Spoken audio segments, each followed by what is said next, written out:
Assalamualaikum warahmatullahi wabarakatuh, teman-teman pecinta sejarah. Apa kabarnya hari ini? Mudah-mudahan dalam keadaan sehat dan selalu dalam lindungan Allah Subhanahu wa Ta'ala.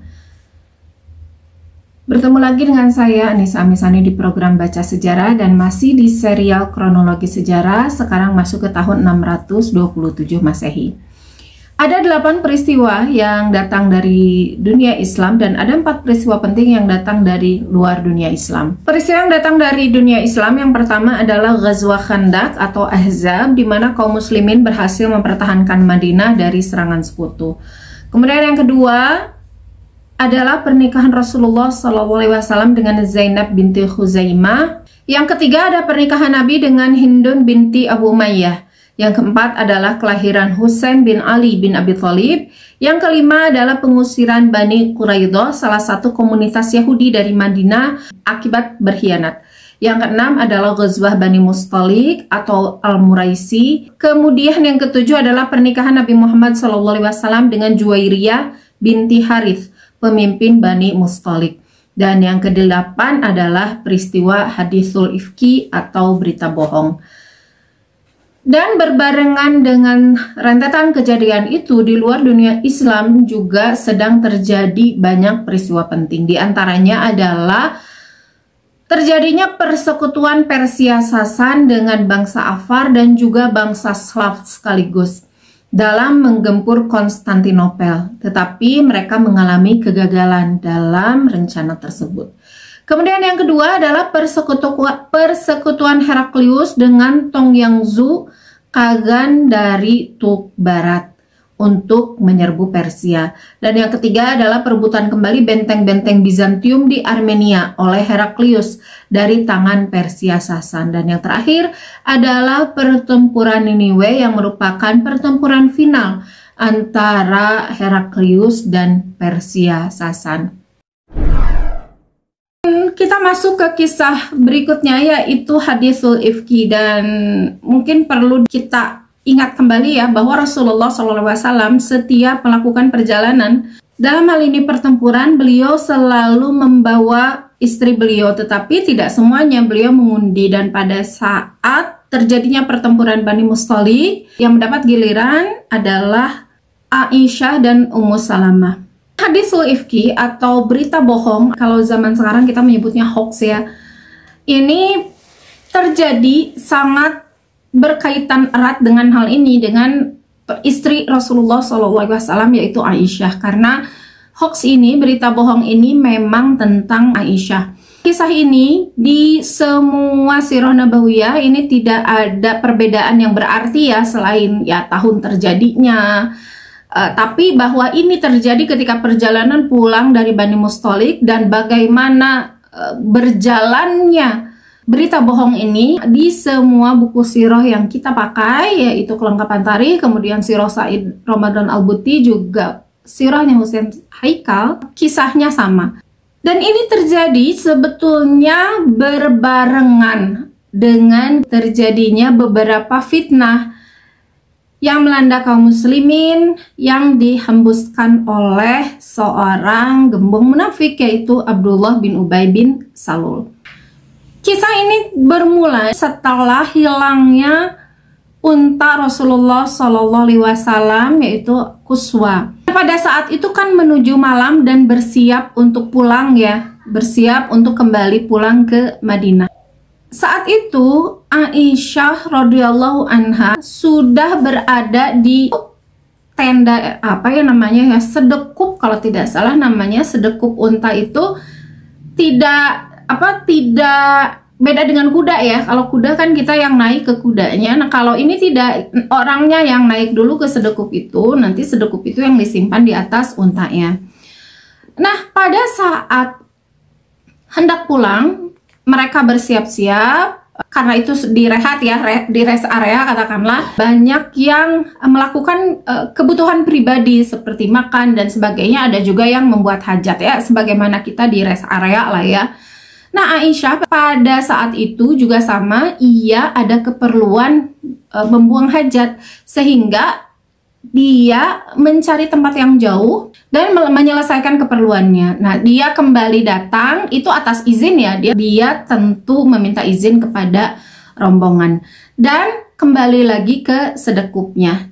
Nah, para sahabat sudah tahu Aisyah ada di sedekup itu, sudah tahu bahwa Aisyah ada di tenda tersebut gitu ya, tenda yang akan disimpan di unta. Sudah kelihatan masuk.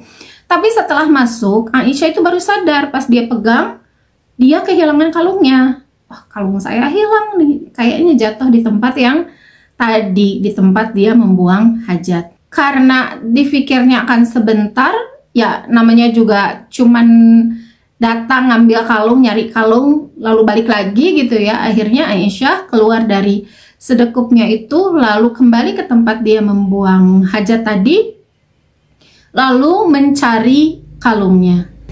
Hanya saja yang tidak Aisyah tahu, ternyata para sahabat itu tahu Aisyah masuk, tapi tidak tahu Aisyah keluar lagi. Lalu mereka ketika sudah ada aba-aba berangkat, dan itu waktunya ternyata tidak berselang lama. Setelah melihat Aisyah masuk, itu tidak lama kemudian ada aba-aba bahwa mereka harus segera berangkat.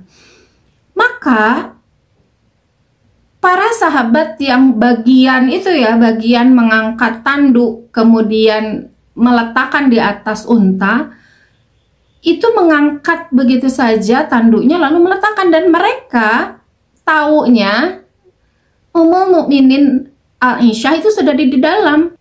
Karena tubuh Aisyah itu, tubuh Bunda Aisyah itu langsing, sehingga ada atau tidak ada Bunda Aisyah di dalam, itu mereka tidak bisa membedakan.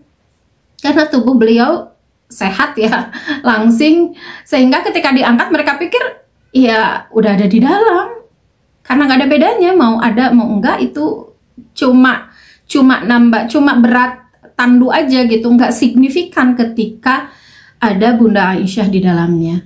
Sehingga mereka menganggap oh itu sudah ada di pikiran mereka ya, karena mereka udah lihat tadi Bunda Aisyah masuk, mereka pikir sudah ada di dalam.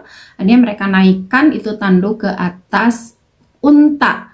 Lalu setelah bersiap-siap berjalanlah unta itu mengikuti rombongan yang lain gitu.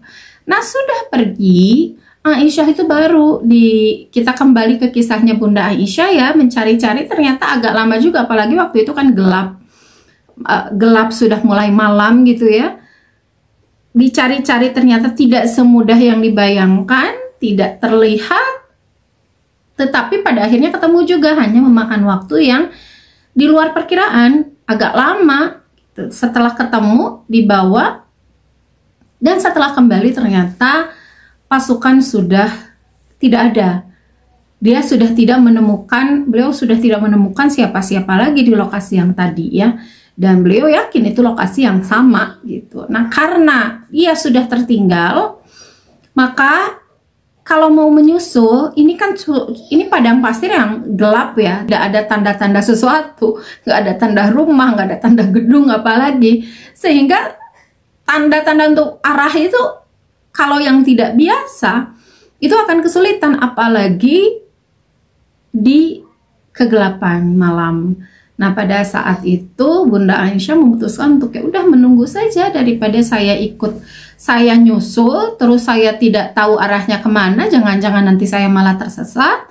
Keputusan terbaik adalah saya menunggu, karena toh mereka akan tahu bahwa ia tertinggal, bahwa di sedekup untanya Bunda Aisyah itu tidak ada bundanya, tidak ada Bunda Aisyahnya, maka mereka pasti balik lagi gitu kan. Pikiran Bunda kita seperti itu tuh. Udah, mereka pasti balik lagi lah nanti juga. Akhirnya beliau duduk dan istirahat dan menunggu gitu ya, menunggu seseorang yang menyusul. Dan ternyata memang betul, tapi yang menyusul itu tidak bermaksud untuk menyusul Aisyah. Ada seorang sahabat yang bernama Sofwan bin Mu'attal. Kalau di buku yang kelengkapan tarikh itu Sofwan bin Mu'attal ini memang oleh Rasulullah SAW itu bertugas, dan ini pada setiap ekspedisi pasti selalu ada 3 ya, ketika kepulangan itu terbagi menjadi 3. Satu orang yang lebih dulu untuk mengabarkan, kemudian rombongan utama, dan terakhir adalah satu orang yang paling belakangan pulang. Yang paling belakangan pulang ini tugasnya adalah untuk menyusuri lokasi yang sudah dilewati, itu untuk mencari barangkali ada barang-barang yang tercecer, barang-barang yang ketinggalan. Tugasnya itu untuk menyisir kembali sisa perjalanan dari pasukan yang utama. Dan pada saat kepulangan dari Bani Mustalik yang mendapat tugas untuk menyisir ini adalah Sofwan bin Mu'attal. Sementara kalau di Husain Haikal itu tidak disebutkan bahwa ia bertugas, Sofwan bin Mu'attal ini tugasnya itu, hanya disebutkan bahwa Sofwan bin Mu'attal tertinggal, itu saja. Lalu Sofwan bin Mu'attal itu ketika menyusuri jalan, dia melihat ada seseorang yang tertinggal. Dan ketika datang, Aisyah itu sedang membuka cadarnya, dan Sofwan bin Mu'attal ini tahu wajah Bunda Aisyah sebelum turunnya ayat hijab bahwa istri Rasulullah SAW harus memakai hijab, harus memakai penutup wajah. Ketika Sofwan bin Mu'attal datang, sempat kelihatan wajah Bunda Aisyah, lalu Sofwan bergumam, innalillahi wa inna ilaihi rajiun. Udah itu saja. Dan beliau sadar, oh ini istri Rasulullah, Bunda Aisyah tertinggal. Lalu Bunda Aisyah ketika sadar ada orang, beliau langsung memakai kembali niqabnya. Lalu Sofwan bin Mu'attal itu menurunkan menyuruh untanya untuk duduk. Setelah untanya duduk, ia agak menjauh dan melihat membelakangi unta tersebut. Bunda Aisyah tahu artinya, maka ia pun naik. Ia pun naik ke unta itu, lalu setelah beliau naik ke unta itu, untanya disuruh berdiri, lalu dituntunlah unta itu oleh Sofwan bin Mu'attal. Jadi Sofwannya itu jalan kaki, tadinya kan naik unta, sekarang untanya dipakai sama Bunda Aisyah. Lalu setelah Bunda Aisyah naik, dituntun jalan. Sofwannya di depan, Bunda Aisyahnya di atas. Dan selama perjalanan itu, dari sejak Bunda Aisyah naik sampai tiba di Madinah, itu tidak ada satu kata pun terucap dari lisannya Bunda Aisyah. Tidak juga satu kata pun terucap dari lisannya Sofwan bin Mu'attal. Ketika mereka sudah masuk ke Madinah dan dari kejauhan melihat Sofwan bin Mu'attal itu menuntun unta yang di atasnya ada Bunda Aisyah, keluarlah kalimat dari Abdullah bin Ubay yang ngomongnya bisik-bisik aja.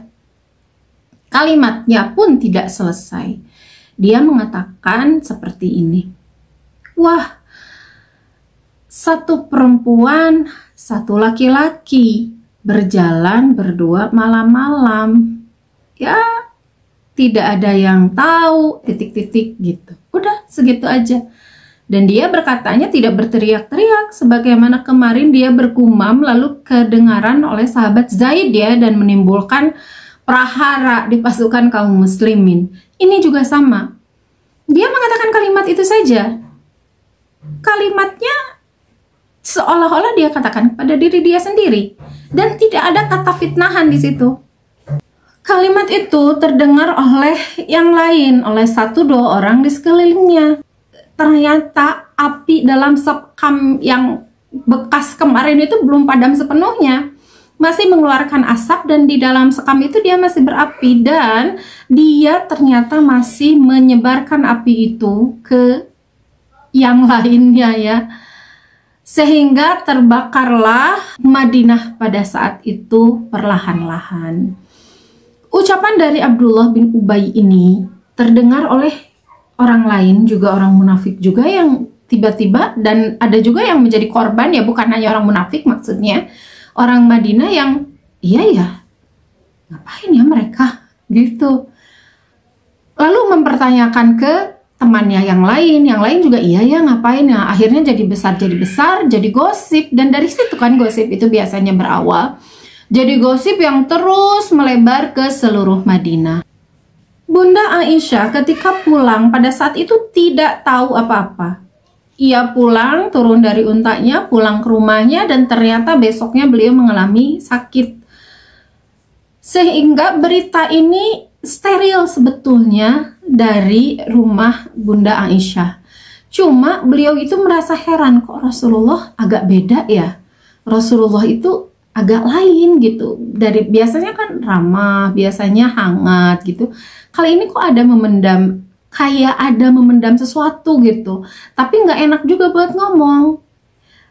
Bunda Aisyah tuh tahu ya dari gelagat Rasulullah, meskipun Rasulullah masih kelihatan sayang, masih biasa aja, tapi ada yang berbeda yang dirasakan oleh Bunda Aisyah. Pada akhirnya ketika beliau feeling karena sakit aja, mungkin saya lagi sakit gitu. Padahal kenyataannya Rasulullah SAW itu sudah mendengar berita gosip yang sangat panas, yang sangat heboh. Jadi api dalam sekam itu sekarang bukan dalam sekam lagi, tetapi menjadi kobaran yang sangat-sangat besar yang membakar kota Madinah. Dan yang aman hanya di rumah Aisyah. Bunda Aisyah sama sekali tidak tahu apa yang terjadi. Cuma merasa perbedaan dari Rasulullah SAW. Lalu karena merasa, oh mungkin karena saya sakit atau sesuatu, pada akhirnya Bunda Aisyah meminta kepada Rasulullah SAW untuk minta izin pulang ke rumah orang tuanya. Pada akhirnya Rasulullah SAW mengizinkan Bunda Aisyah pulang dan dirawat oleh Abu Bakar dan ibunya. Sementara gosip terus beredar semakin panas, seperti bola liar ya. Yang tadinya pertanyaan saja, itu menjadi pertanyaan-pertanyaan dan dugaan-dugaan yang sangat-sangat jahat. Ada yang mengatakan, iya ya, Aisyah kan masih muda, Sofwan juga masih muda. Terus Aisyah katanya, enggak, katanya Aisyah tuh mencari kalung. Nah emang kalung kayak apaan sampai dicari-cari tengah malam. Nah gitu, itu kan terus beredar ya, terus beredar gosip-gosip seperti itu. Ngapain gitu, ngapain dicari? Emang kalung seperti apa kalau iya karena kalung gitu. Itu gosip yang sangat jahat yang kalau didengar oleh telinga Bunda Aisyah itu pasti sangat-sangat menyakitkan ya. Dan ini didengar oleh Rasulullah SAW sebagai suami. Dan tentu ini sebagaimana sepercaya apapun beliau terhadap Aisyah, sepercaya apapun beliau terhadap Sofwan bin Mu'attal, mendengar gosip-gosip seperti ini, tetap telinga itu bisa jadi panas juga. Hanya saja sepandai-pandainya bangkai ditutup, itu pasti akan tercium juga. Itu juga yang sebagai sesteril apapun berita itu sampai ke Bunda Aisyah, ternyata tetap saja pada akhirnya sampai juga ke telinga Bunda Aisyah. Begitu berita ini terdengar oleh Aisyah, tentu saja sebagai perempuan ia merasa merasa sedih ya, merasa sedih, kaget, campur aduk, kecewa dan sebagainya. Lalu yang tambah lagi, ia baru mengetahui sekarang, padahal itu kejadian sudah berlalu cukup lama. Tambah lagi kondisinya juga sedang sakit. Ini sudah jatuh tertimpa tangga lah Aisyah itu, badannya sedang sakit. Sekarang mendengar berita seperti itu, ia menjadi lebih merasa tertekan dan ya pada akhirnya ia menangis terus menerus tidak henti gitu ya. Dan ternyata kaum muslimin juga, bahkan seorang Hasan bin Sabit ini adalah sahabat yang utama ya, yang luar biasa. Meskipun usianya tidak muda lagi, tetapi kehebatannya luar biasa. Beliau adalah ahli syairnya Rasulullah SAW. Beliau adalah asisten Rasulullah SAW dalam menjawab dakwah-dakwah yang melalui syair. Dan dakwah-dakwah orang Arab atau berita-berita yang di masa itu ya, yang tersiar itu sangat cepat melalui syair. Dan sahabat sekaliber Hasan bin Sabit radhiyallahu anhu juga termakan dengan gosip ini. Apalagi orang-orang yang ya orang-orang awam gitu ya, sahabat, bukan orang awam juga sih, tapi sahabat-sahabat yang biasa lah. Hasan bin Sabit itu kan ada di dalam circle-nya atau apa ya, ada di dalam satunya lah, lingkaran, ring pertamanya Rasulullah SAW ini sudah kena. Jadi bayangkan betapa berita ini menyebar sangat-sangat membakar lah, bisa dikatakan membakar Madinah. Dengan demikian, kabar yang mengandung tuduhan keji terhadap Aisyah tersiar kemana-mana, sampai merata ke seluruh kota Madinah sehingga segenap kaum muslimin gempar. Dengan tersiarnya kabar dan percakapan dusta itu, ternodaklah nama keluarga Nabi SAW dan keluarga Abu Bakar As-Siddiq, seorang sahabat yang paling besar jasanya bagi Islam. Dan bagaimana Abdullah bin Ubay mendapatkan prestasi dalam tanda kutip seperti itu gitu. Tentu saja dia merasa gembira dan dia merasa sangat-sangat berhasil karena berhasil mengembuskan api fitnahnya, sehingga dapat mencemarkan rumah tangga Nabi dan kehormatan istrinya yang suci. Dengan demikian jatuhlah pengaruh Nabi dalam lingkungan pengikutnya. Sebetulnya dia tidak mengira sedikit pun juga bahwa segala tuduhan dan fitnahnya itu tidak akan dipercaya begitu saja oleh segenap kaum muslimin, bahkan akan menjatuhkan namanya sendiri dalam pandangan masyarakat Madinah lebih hina daripada yang sudah-sudah. Terbukti setelah kabar tuduhan dusta atas Aisyah tersebar kemana-mana dan kaum muslimin banyak membicarakannya. Tetapi kaum Ansor dan golongan suku Aus justru menolak kabar dusta itu dan mempertahankan kesucian Aisyah, putri Abu Bakar radhiyallahu anhu yang terkenal kesuciannya itu. Mereka tahu bahwa pembuat tuduhan jahat terhadap istri Nabi yang utama tersebut adalah Abdullah bin Ubay, ketua munafikin yang kurang lebih 5 tahun lamanya selalu berusaha untuk memadamkan ruh Islam dan dari muka bumi. Jadi sebetulnya ada kalangan para sahabat yang tetap tidak percaya dengan gosip tersebut ya.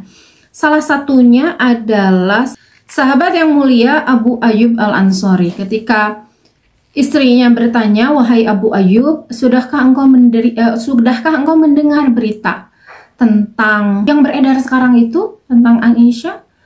Lalu Abu Ayyub bertanya lagi, "Wahai istriku, kalau menimpa kejadian yang sama dengan Aisyah terhadapmu, kamu tertinggal di tempat yang sendirian, kemudian ada yang menjemput gitu ya, mengantarkan, apakah kamu akan bersikap seperti yang diberitakan itu?"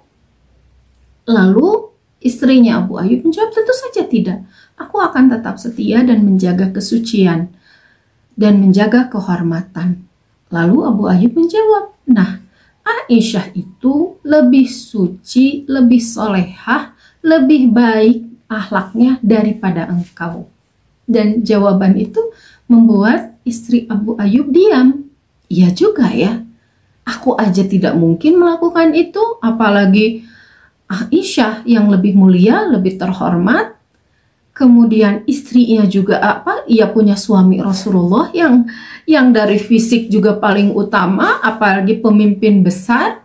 Tidak perlu dicari lagi yang tidak ada yang lebih dari Rasulullah SAW. Pasti tidak akan melakukan hal seperti itu.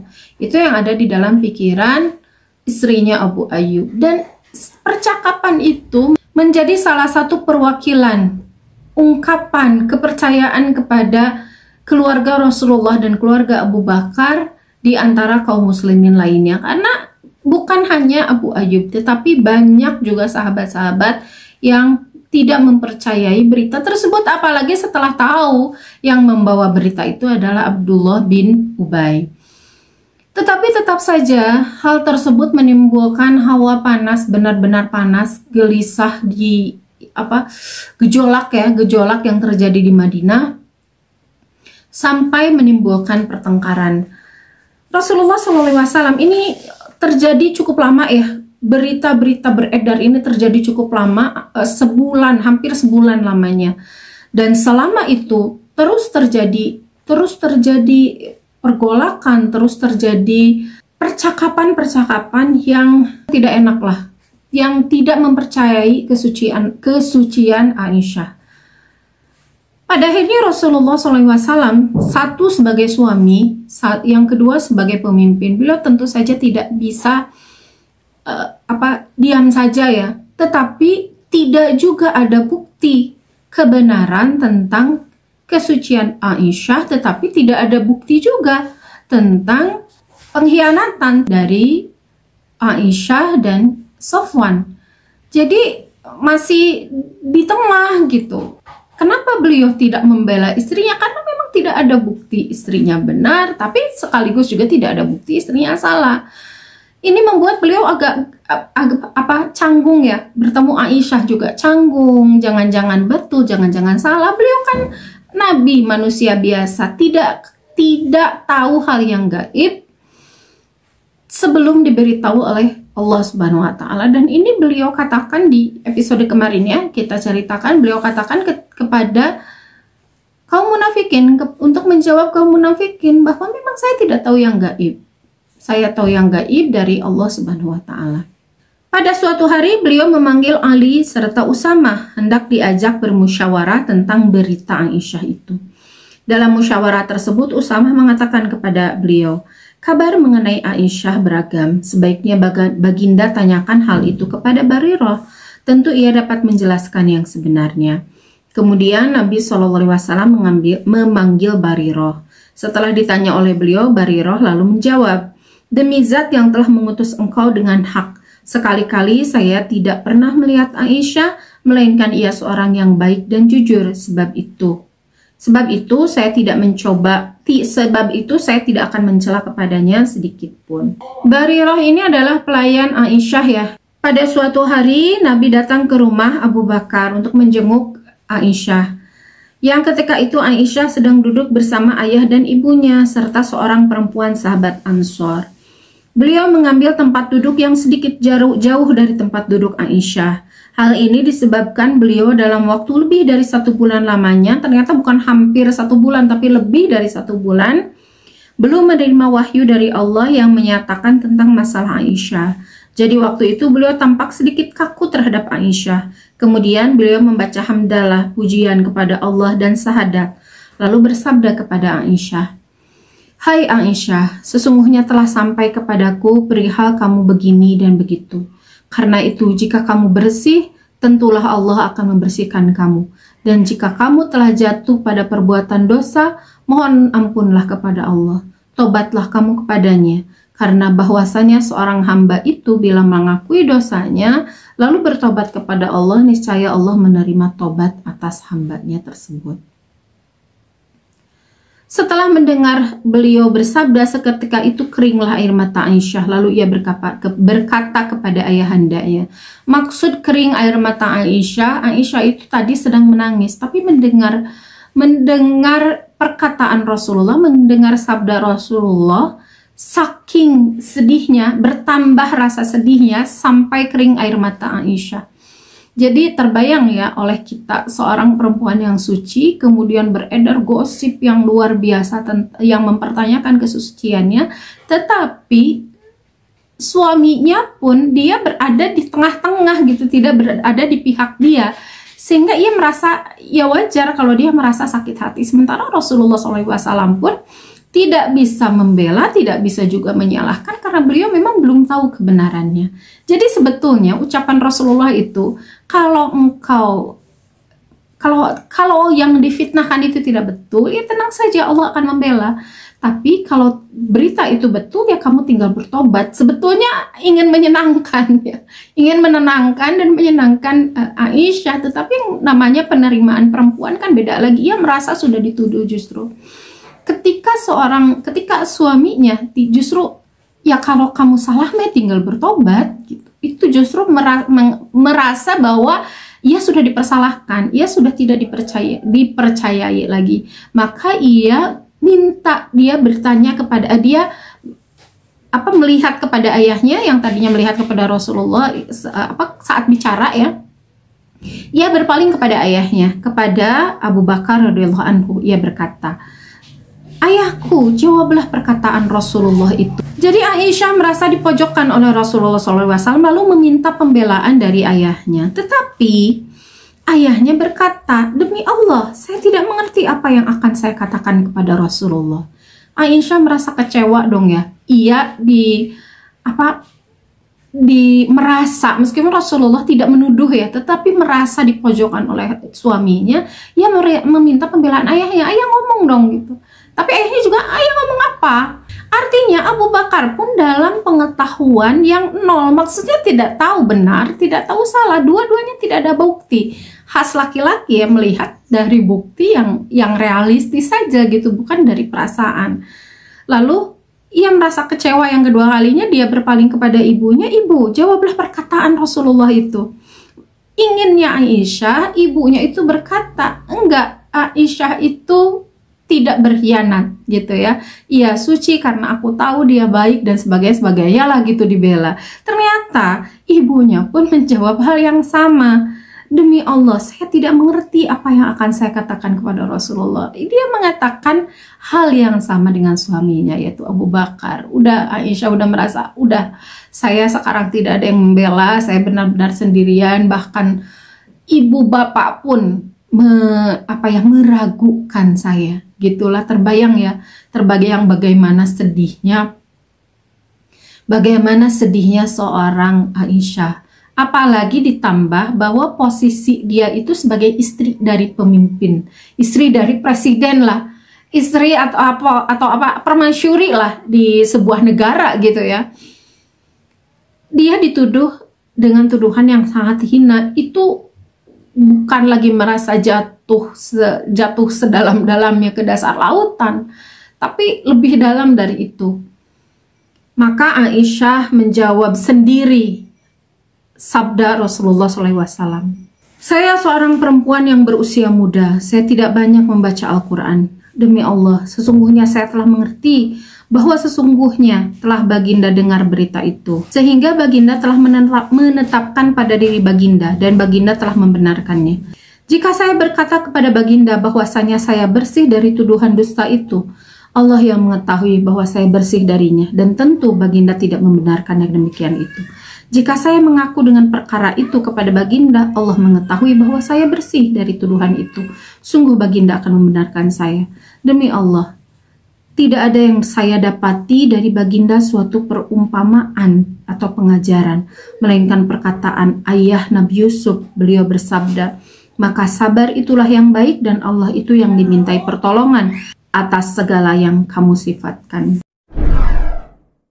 Mari kita penggal ya 3 dari pembelaan Aisyah terhadap dirinya. Yang pertama adalah saya seorang perempuan berusia muda, saya tidak banyak membaca Al-Quran. Artinya gini, saya memang bukan orang yang sebaik malaikat lah, intinya seperti itu. Dan ini biasanya juga kita utarakan ya, emang saya nggak terlalu baik, tapi kan saya nggak gitu-gitu amat gitu lah. Nah, ini adalah reaksi normal ya seorang manusia, seorang perempuan ketika dituduh seperti itu. Saya memang bukan perempuan yang luar biasa hebat.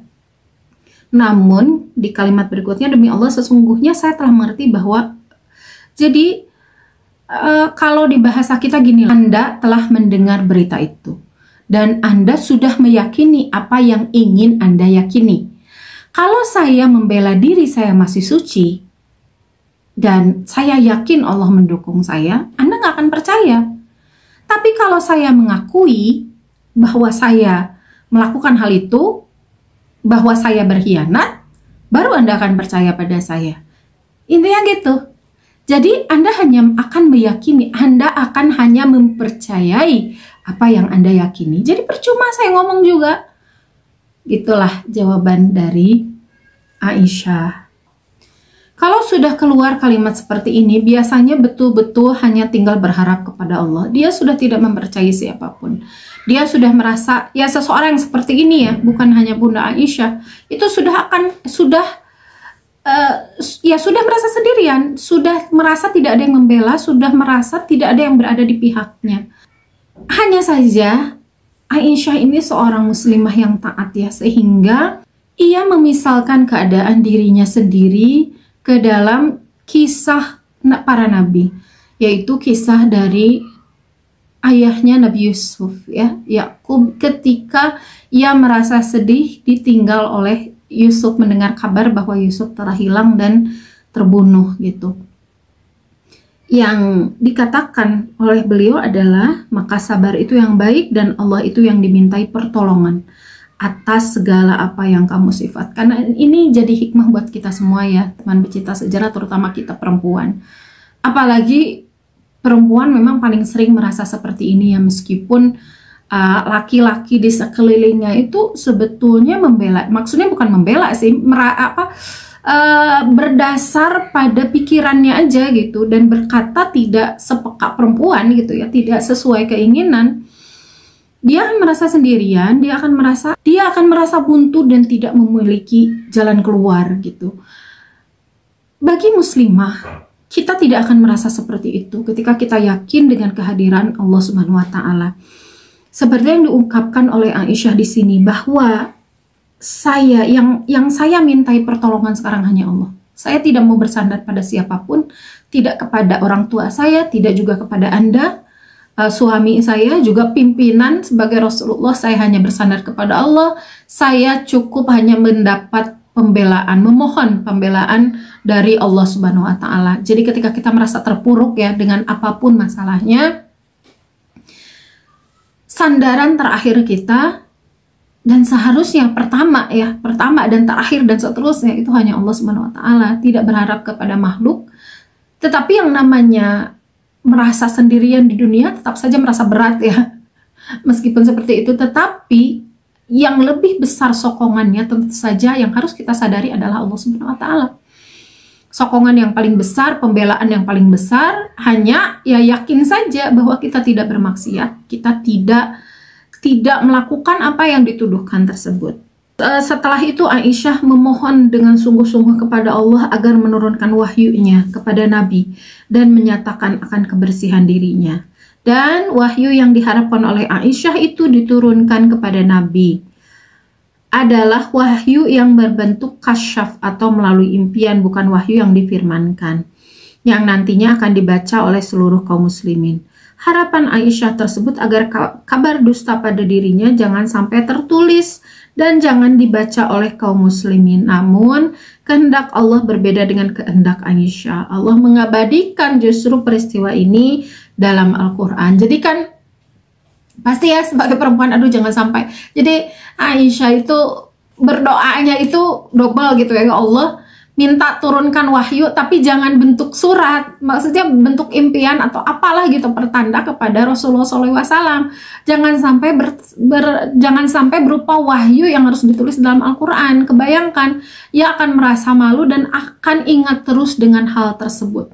Tapi rupanya ini justru yang diinginkan oleh Allah Subhanahu wa taala dengan hikmah yang luar biasa yang nanti akan mudah-mudahan ya akan kita bahas. Lalu turunlah surat An-Nur ayat 11 sampai 21 ini panjang banget ya, 10 ayat berbicara tentang hal ini. Lalu setelah Rasulullah SAW menerima wahyu tersebut dalam keadaan sudah kembali normal, kan ketika Rasulullah SAW menerima wahyu itu beliau merasa berat ya, kayak tiba-tiba pingsan gitu, terus berkeringat dingin gitu, dan Abu Bakar, seluruh yang ada di situ paham Rasulullah sedang menerima wahyu. Lalu setelah itu beliau duduk kembali dengan bercucuran keringat di tubuhnya karena beratnya menerima wahyu yang diturunkan. Lalu wajah beliau terlihat gembira dan tersenyum sambil berkata kepada Aisyah, "Hai Aisyah, sesungguhnya Allah yang maha mulia dan maha tinggi telah melepaskan kamu dari tuduhan orang." Dalam riwayat lain beliau bersabda, "Hai Aisyah, hendaklah kamu memuji Allah.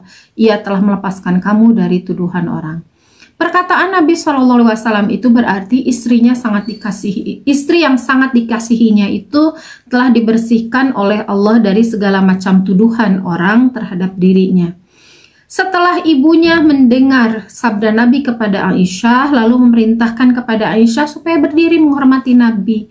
Tetapi olehnya dijawab, "Demi Allah, saya tidak akan berdiri menghormat kepadanya, dan saya tidak akan memuji, melainkan kepada Allah yang telah menurunkan keterangan kebersihanku." Jadi Aisyah masih kesal ya dengan Rasulullah SAW, kecewa gitu, karena ketika ibunya Ketika sudah turun wahyu, ibunya minta, wahai Aisyah, berterima kasihlah kepada Rasulullah. Lalu Aisyah mengatakan, enggak, bukan pada Rasulullah saya harus meminta, harus berterima kasih, karena ya bagi Aisyah ya Rasulullah tidak melakukan pembelaan apapun gitu. Yang harus dia bersyukur hanyalah kepada Allah, karena Allah lah yang telah membela dia. Dan memahami kondisi Aisyah, Rasulullah SAW juga tersenyum saja gitu, dan beliau memaklumi apa yang sedang bergolak di hatinya gitu, sehingga tidak memperpanjang masalah tersebut. Lalu Rasulullah SAW pun keluar ke masjid dan mengumumkan wahyu tersebut. Sesungguhnya orang-orang yang membawa berita dusta itu adalah dari golongan kamu juga. Janganlah kamu kira bahwa berita bohong itu buruk bagimu. Bahkan ia adalah baik bagi kamu. Tiap-tiap seseorang dari mereka itu mendapatkan balasan dari dosa yang dikerjakannya. Dan siapa di antara mereka yang mengambil bagian terbesar dalam penyiaran berita bohong itu, baginya azab yang besar. Mengapa di waktu kamu mendengar berita dusta itu, orang-orang mukminin dan mukminat tidak berprasangka baik terhadap diri mereka sendiri? Dan mengapa mereka tidak berkata, ini berita dusta yang nyata? Mengapa mereka yang menuduh itu tidak mendatangkan 4 orang saksi atas berita bohong itu? Oleh karena mereka tidak mendatangkan saksi-saksi, maka mereka itulah pada sisi Allah orang-orang yang berdusta. Sekiranya tidak ada karunia Allah dan rahmatnya kepadamu semua di dunia dan di akhirat, niscaya kamu diazab yang besar karena pembicaraan kamu tentang berita bohong itu. Ingatlah di waktu kamu menerima berita bohong itu dari mulut ke mulut, dan kamu katakan dengan mulutmu apa yang tidak kamu ketahui sedikit pun, dan kamu menganggapnya sesuatu yang ringan saja, padahal dia pada sisi Allah adalah besar. Dan mengapa kamu tidak berkata ketika mendengar berita dusta itu, sekali-kali tidak pantas bagi kita memperkatakan ini. Maha suci Engkau ya Tuhan kami, ini adalah kebohongan yang besar. Allah memperingatkan kamu agar jangan kembali memperbuat yang seperti itu selama-lamanya. Jika kamu orang-orang yang beriman, dan Allah menerangkan ayat-ayatnya kepada kamu, dan Allah Maha mengetahui lagi Maha bijaksana. Sesungguhnya orang-orang yang ingin agar berita perbuatan yang amat keji itu tersiar di kalangan orang-orang yang beriman, bagi mereka azab yang pedih. Dan Allah itu yang mengetahui, sedang kamu tidak mengetahui. Dan sekiranya tidaklah karena karunia Allah dan rahmatnya kepada kamu semua, dan Allah Maha Penyantun dan Maha Penyayang. Akhirnya seketika dengan turunnya wahyu, padamlah api yang berkobar di seluruh penjuru kota Madinah. Dan sebagai tambahan, teman-teman pecinta sejarah, ada kisah yang sebetulnya ini hampir-hampir terjadi pertengkaran di kalangan para sahabat ya. Ketika Rasulullah SAW itu berkumpul di masjid, kemudian meminta pendapat apa yang harus dilakukan gitu ya. Kemudian ada seorang sahabat, Sa'ad bin Mu'az. Ada riwayat lain juga yang mengatakan bahwa Usaid bin Huzair yang mengatakan, ya Rasulullah, sayalah yang mempertahankan engkau darinya. Jika yang engkau katakan itu dari orang Aus, sayalah yang memenggal batang lehernya. Jika ia dari golongan saudara-saudara kami, Khazraj, perintahkan kami, maka kamilah yang akan menyelesaikan perintah engkau. Itu yang dikatakan oleh Sa'ad bin Mu'az atau Usaid bin Huzair ya. Nah, karena perkataan ini menyinggung suku Khazraj, seketika Sa'ad bin Ubadah menyahut sambil berdiri, engkau dusta hai Sa'ad. Jika engkau membunuhnya dan engkau tidak bisa membunuhnya. Sebagaimana diketahui bahwa tokoh munafik Abdullah bin Ubay berasal dari suku Khazraj. Ini maksudnya gini, jadi Sa'ad bin Mu'az yang dari suku Aus itu mengatakan, wahai Rasulullah, ini orang yang keladi dari semua masalah ini harus dipenggal, harus dieksekusi. Nah, orang Khazraj yang mendengar hal itu, ia langsung berdiri lalu berteriak. Ini yang mengatakan adalah Sa'ad bin Ubadah. Ini sahabat yang mulia juga. Sa'ad bin Ubadah mengatakan, wahai Sa'ad bin Mu'az, engkau berkata begitu karena biang keladinya bukan dari golonganmu, tapi dari golongan kami, maksudnya dari golongan Khazraj. Kalau misalnya dari golongan kamu, dari orang Aus, pasti nggak akan kamu ngomong kayak gitu. Lalu rame lah, yang lain juga berdiri. Yang menjawab Sa'ad bin Ubadah, yang orang Khazraj, itu berdiri membela Sa'ad bin Mu'az. Lalu ditimpali lagi orang dari temennya Sa'ad bin Ubadah dari Khazraj. Terus seperti itu sampai ribut, sampai Rasulullah SAW menenangkan ya. Beliau kesal juga kenapa jadi ribut gitu. Kenapa jadi suaranya dan ributnya itu memang ribut jadi suara yang keras gitu ya di hadapan Rasulullah SAW. Padahal Rasulullah SAW masih di atas mimbar. Setelah Rasulullah menenangkan, barulah mereka kembali tenang. Dan ini terjadi beberapa saat sebelum turunnya wahyu. Jadi intinya fitnah yang jahat ini benar-benar sudah mencapai puncaknya. Sampai-sampai Aus dan Khazraj itu hampir-hampir saja kembali kepada pertengkaran mereka di masa lalu yang tidak berhenti-berhenti itu ya, selama puluhan tahun.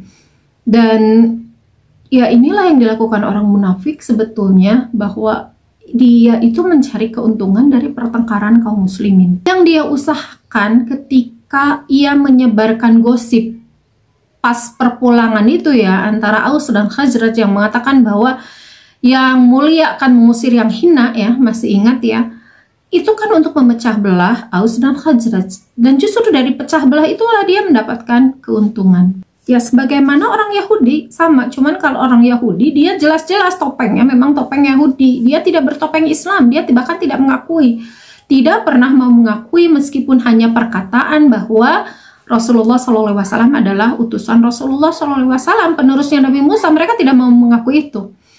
Termasuk juga Nasrani. Mereka juga menyukai dengan perpecahan di kalangan kaum muslimin, tetapi yang mereka pakai itu wajahnya itu wajah Nasrani. Mereka tidak mau beriman kepada Allah.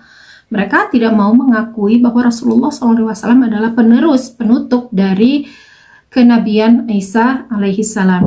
Tetapi orang munafik ini, dia topengnya itu topeng Islam dan berbaur bersama-sama dengan kaum muslimin. Bahkan kaum Yahudi, kaum Nasrani, kaum musyrikin Mekah itu tidak bisa membuat Madinah terbakar seperti ini, sebagaimana dilakukan oleh Abdullah bin Ubay sebagai seorang munafik. Itu tidak pernah ada yang berhasil. Hanya Abdullah bin Ubay, hanya orang munafik yang berhasil melakukan perpecahan di kalangan kaum muslimin, bahkan hampir-hampir menimbulkan pertengkaran di internal kaum muslimin sendiri. Dan inilah bahayanya kaum munafik di kalangan kaum muslimin, sehingga Allah Subhanahu wa Ta'ala menurunkan nasihat yang panjang sekali tentang hal ini, bahwa kalau ada berita, jadi bagaimana cara menyikapi lah ya. Ada beberapa hal yang bisa kita ambil ya dari surat yang Allah kirimkan kepada kita semua. Karena pada hakikatnya ini turun bukan hanya untuk Rasulullah, turun bukan hanya untuk Aisyah, bukan hanya untuk keluarga Rasulullah dan keluarga Abu Bakar, bukan hanya kepada kaum muslimin di Madinah, tetapi untuk kita semua.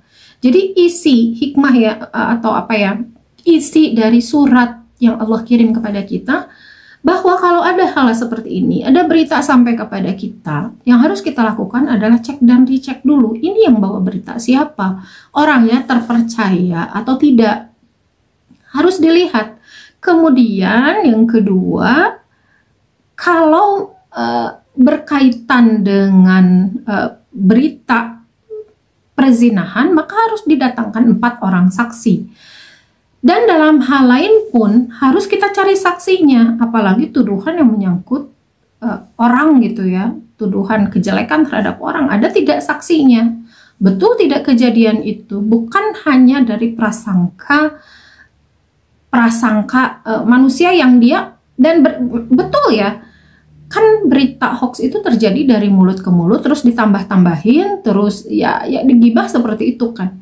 Ditambah-tambahin sehingga semakin membesar dan semakin membesar dan semakin seru gitu, seru dalam tanda kutip ya, jadi rame dan jadi tidak padam-padam.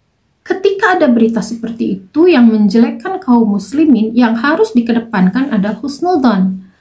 Husnudzon dulu, apalagi kalau tidak ada saksinya, apalagi kalau orang yang membawa beritanya juga tidak terlalu bisa dipercaya, maka ya langsung jangan dipercaya. Tetapi kalau Bahkan kalau sudah dipercaya, bahkan kalau sudah ada saksi, ya tetap harus berprasangka. Kenapa? Kalau ketika berita itu nyampe, Allah kan bertanya ya, kenapa pas berita itu nyampe kepadamu, kamu tidak mengatakan begini dan begini, sebagaimana diucapkan oleh Abu Ayyub itu, Abu Ayyub Al-Ansari, yang mengatakan bahwa ya tidak mungkin lah, kita aja, kamu aja tidak mungkin, serong apalagi Aisyah. Kenapa tidak berhusnudon dulu? Kenapa malah mengiyakan, bahkan ikut menyebarkan? Dan ini dari golongan kamu sendiri, maksudnya dari kaum muslimin juga itu. Kata Allah, ini semua kaum muslimin, baik yang terlibat menyebarkan, yang tidak terlibat menyebarkan, yang hanya mendengar, semuanya diminta untuk bertobat oleh Allah Subhanahu wa taala. Dan Allah berkata di sini bahwa kalaulah bukan karena kasih sayang Allah, hal ini, berita bohong ini bisa membuat kalian semuanya diazab oleh Allah dengan siksaan yang pedih. Artinya, ini meskipun kalian ringan saja gitu ya mengatakannya, ini bahayanya sangat-sangat besar. Karena apa? Ini perpecahan. Akan menimbulkan perpecahan yang luar biasa. Dan mungkin ya ini ya yang harus kita kembalikan ke masa sekarang. Kan masa sekarang sedang terjadi seperti itu ya, saling buruk sangka antar ormas kaum muslimin sendiri. Jadi kesulitan kita untuk saling berbaur, saling terikat karena adanya prasangka-prasangka yang tidak baik terhadap saudara-saudara kita sendiri. Dan ketika sudah terjadi perpecahan itu, kan ini masih hampir-hampir ya. Tetapi kalau sudah terjadi seperti itu, maka akan menimbulkan akibat yang luar biasa hebat. Akibatnya bisa kita lihat sekarang, kaum muslimin itu dimanapun tidak bisa bersatu. Jangankan di seluruh dunia ya, di seluruh dunia, negara ini, negara itu, di Timur Tengah, di Eropa, di mana-mana negara muslim itu ada komunikasi tapi tidak pernah satu suara gitu. Ini bicara bukan tentang hari raya ya, karena hari raya kalau satu suara tidak mungkin karena mengikuti perputaran dari bulan gitu. Dan itu tidak mungkin sama gitu karena jam terbitnya saja beda gitu ya. Tapi ini lebih kepada satu suara dalam persoalan umat. Contohnya misalnya yang kita alami sekarang itu Palestina, kan tidak semua kaum muslimin itu satu suara, sehingga musuh Islam dalam hal ini Israel itu mudah saja menghancurkan Palestina karena kaum musliminnya tidak satu suara, berpecah belah mengurusi urusan masing-masing. Capek ya ngebahas orang munafik itu. Ya itulah seperti sekarang ini. Jadi inilah yang sebetulnya harus diwaspadai oleh kita. Ini yang Allah Subhanahu wa taala peringatkan kepada kita adalah ya seperti ini. Jangan sampai terjadi masa di mana kaum muslimin terpecah belah sehingga ya mudah saja untuk diobok-obok orang, diambil manfaatnya, dikeruk hartanya, dikuras keringatnya. Ya ini seperti kita sekarang ini. Ini karena terpecah belahnya kaum muslimin. Ya berarti orang munafiknya belum ketemu ya, siapa ini orang munafiknya. Dan kita lihat ya di episode berikutnya apa yang Rasulullah SAW lakukan terhadap orang-orang yang sudah menyebarkan berita tersebut, insya Allah di video berikutnya. Terima kasih sudah menyimak hari ini dan mohon maaf atas segala kesalahan. Wassalamualaikum warahmatullahi wabarakatuh.